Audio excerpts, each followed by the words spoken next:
Hi guys, I'm Asif Ali and watching CGHOW video. Today I created this bubble burst effect in UE5 Niagara. And if you haven't subscribed my YouTube channel yet, please subscribe it. If you like this video, like, share, and comment. And let's start. So I have this map, a gray map with this cube, and cube is also gray.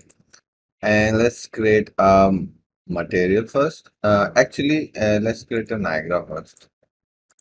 I'll take the fountain effects. And for the bubbles, I need a hemisphere. You can use the mesh hemisphere or maybe full sphere, then you can cut through the material. So I have a post here. I will turn this off. Okay.